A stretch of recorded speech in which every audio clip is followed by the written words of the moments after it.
Pratap Simha MB Patil ಮಧ್ಯೆ ಚೇಲಾ ಸಮರ ನಡೀತಾ ಇದೆ.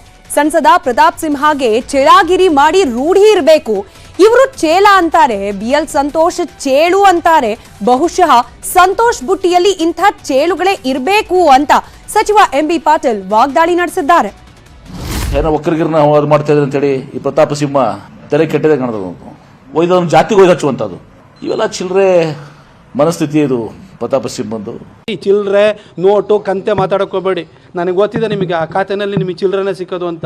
ಆಯ್ತು, ಚಿಲ್ಲರೆನೇ ಒಟ್ಟಾಕೊಳ್ಳಿ, ಪರವಾಗಿಲ್ಲ. ಅದೇ ಖಾತೆ ಬೇಕು ಅಂತ ಹಠ ಹಿಡಿಯೋರಿಗೆ ಬಹುಶಃ ಹಿಂದೆ ಕಂತೆ ಸಿಕ್ಕಿರ್ಬೋದು ಅಂತ ಹೇಳಿದೆ ನಾನು. ಡಿ ಕೆ ಶಿವಕುಮಾರ್ ಅವರು ಸಿಗ್ತದೆ ಅಂತ ಹೇಳಿದ್ನ. ಅವ್ರಿಗೆ ಬಹುಶಃ ಈ ಚೇಲಾಗಿರಿ ಮಾಡ್ಕೊಂತ ಅವ್ರಿಗೆ ರೂಢಿ ಇದೆ ಕಾಣ್ತದೆ. ಈ ಚೇಲಾಗಿಲ್ಲ ಶಬ್ದವನ್ನು ಬಳಸ್ಕೋತೀರಿ. ಬೇಲ್ ಸಂತೋಷ್ ಏನಂತಾರೆ, ನಮ್ಮಲ್ಲಿ ಚೋಳು ಅಂತೀವಿ ನಾವು. ಚೇಳು, ನೀವು ಅವರು ಚೇಳು ಅಂತಾರೆ.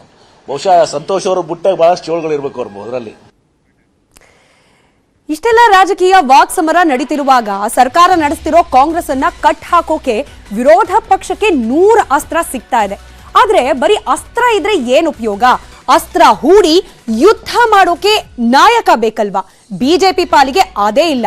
ಹಾಗಾಗೇನೆ ನಡೀತಿದೆ ಪ್ರಹಸನ.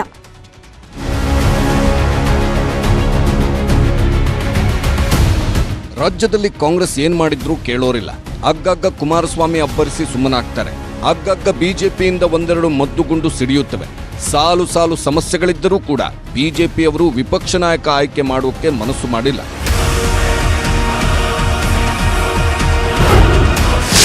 ಕರ್ನಾಟಕದಲ್ಲಿ ಕಾಂಗ್ರೆಸ್ ಘೋಷಿಸಿದ ಗ್ಯಾರಂಟಿಗಳ ಗೊಂದಲ ಇದೆ. ವಿದ್ಯುತ್ ದರ ಹೆಚ್ಚಿದೆ, ಫ್ರೀ ಬಸ್ ಅವ್ಯವಸ್ಥೆ ಮುಂದುವರೆದಿದೆ, ಬರ, ನೀರಿನ ಸಮಸ್ಯೆ ಇದೆ, ಕಲುಷಿತ ನೀರು ಕುಡಿದು ಜನ ಸಾಯ್ತಿದ್ದಾರೆ. ಕಲಬುರಗಿಯಲ್ಲಿ ಮರಳು ದಂಧೆಕೋರರು ಪೇದೆಯನ್ನೇ ಕೊಂದ್ರು. ಬಿಜೆಪಿಯಲ್ಲಿ ಪ್ರಶ್ನಿಸೋ ನಾಯಕನಿಲ್ಲ.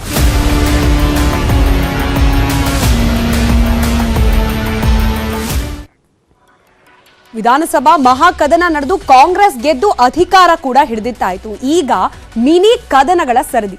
ಮೊದಲ ಭಾಗ ಪರಿಷತ್ನ 3 ಸ್ಥಾನಕ್ಕೆ ನಡೆಯುವ ಚುನಾವಣೆ. ಇದಕ್ಕೆ ಕಾಂಗ್ರೆಸ್ ತನ್ನ ಕಲಿಗಳನ್ನ ಇವತ್ತು ಅಧಿಕೃತವಾಗಿ ಕಣಕ್ಕಿಳಿಸಿದೆ.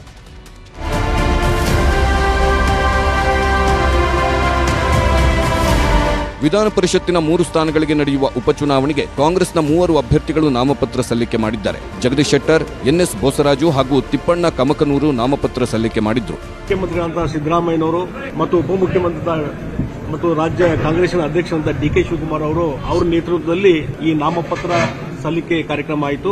3 ಸ್ಥಾನಗಳಲ್ಲಿ ರಾಷ್ಟ್ರೀಯ ಕಾಂಗ್ರೆಸ್ ಪಕ್ಷದ ನಾವೆಲ್ಲರೂ ಗೆದ್ದು ಬರ್ತೇವೆ ಅನ್ನುವಂಥ ವಿಶ್ವಾಸ ಇದೆ. 3 ಕ್ಷೇತ್ರಗಳಿಗೆ ಒಟ್ಟಿಗೆ ಚುನಾವಣೆ ನಡೆಯುತ್ತಿದ್ದರೂ ವಿಧಾನಸಭೆ ಸದಸ್ಯರು 3 ಸ್ಥಾನಗಳಿಗೆ ಪ್ರತ್ಯೇಕವಾಗಿ ಮತ ಚಲಾವಣೆ ಮಾಡಲಿದ್ದಾರೆ. ಸರಳ ಬಹುಮತ ಹೊಂದಿರುವ ಕಾಂಗ್ರೆಸ್ ಪಕ್ಷಕ್ಕೆ 3 ಸ್ಥಾನ ಸಿಗುತ್ತವೆ. ಆದ್ದರಿಂದ ಅಭ್ಯರ್ಥಿ ಕಣಕ್ಕಿಳಿಸದಿರಲು ಬಿಜೆಪಿ ನಿರ್ಧರಿಸಿದ್ದು ಕಣದಿಂದ ಹಿಂದೆ ಸರಿದಿದೆ.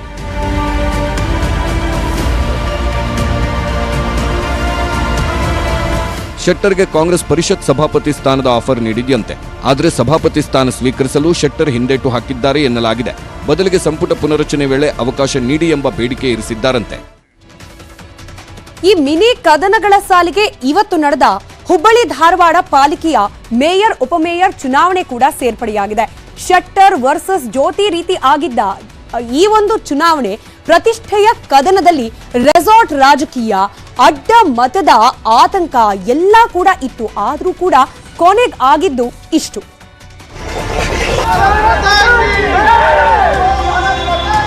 ವಿಧಾನಸಭೆ ಚುನಾವಣೆಯಲ್ಲಿ ಸೋತು ಮುಖಭಂಗ ಅನುಭವಿಸಿದ್ದ ಜಗದೀಶ್ ಶೆಟ್ಟರ್ಗೆ ಮತ್ತೊಂದು ಮುಖಭಂಗ ಎದುರಾಗಿದೆ. ಜಿದ್ದಾಜಿದ್ದಿಯಿಂದ ಕೂಡಿದ್ದ ಹುಬ್ಬಳ್ಳಿ ಧಾರವಾಡ ಮಹಾನಗರ ಪಾಲಿಕೆ ಕೊನೆಗೂ ಬಿಜೆಪಿ ಪಾಲಾಗಿದೆ. ಬಿಜೆಪಿಯ ವೀಣಾ ಭಾರದ್ವಾಜ್ 46 ಮತ ಪಡೆದು ಮೇಯರ್ ಆದರೆ ಕಾಂಗ್ರೆಸ್ನ ಸುವರ್ಣ 37 ಮತಗಳನ್ನಷ್ಟೇ ಪಡೆದರು. ಇನ್ನು ಬಿಜೆಪಿಯ ಸತೀಶ್ ಹಾನಗಲ್ ಉಪಮೇಯರ್ ಆಗಿ ಆಯ್ಕೆಯಾಗಿದ್ದಾರೆ.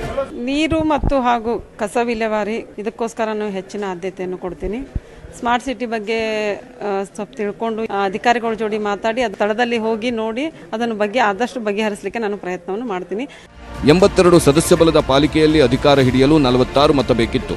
ಬಿಜೆಪಿ ಕಾರ್ಪೊರೇಟರ್ಗಳ ಸಂಖ್ಯೆ 39 ಇದ್ದು ಕಾಂಗ್ರೆಸ್ 33, ಪಕ್ಷೇತರ 6, ಎಐಎಂಐಎಂ 3, ಜೆಡಿಎಸ್ 1 ಸ್ಥಾನ ಹೊಂದಿದೆ. ಹಳೆ ವಾಲ್ಮನ್ ಇಲ್ಲದ ಕಾರಣ ಸ್ವಲ್ಪ ನೀರಿನ ಸಮಸ್ಯೆ ಇತ್ತು. ಇನ್ನೊಂದು ತಿಂಗಳ ಒಪ್ಪಂದದಲ್ಲಿ ನೀರಿನ ಸಮಸ್ಯೆ ಬಗೆಹರಿದೆ. ನೀರು ಬಿಡೋದ್ರಿಂದ ನಮ್ಗೆ ತೊಂದರೆ ಆಗಿದ್ದರಿಂದ ಇದಾಗಿತ್ತು. ನೀರಿನ ಸಮಸ್ಯೆ ಬಗೆಹರಿತೈತಿ. ಕಸ ವಿಲೇವಾರಿ ಸ್ವಲ್ಪ ಆಡಳಿತದಲ್ಲಿ ಸುಧಾರಣೆ ಆಗಬೇಕಾಗಿದೆ. ಎಲ್ಲ ವಾರ್ಡುಗಳನ್ನು ಸುಂದರ ಮಾಡುವ ಇಚ್ಛೆಯಿಂದ ನಾನು ಉಪಮಹಾಪೌರನಾಗಿದ್ದೇನೆ.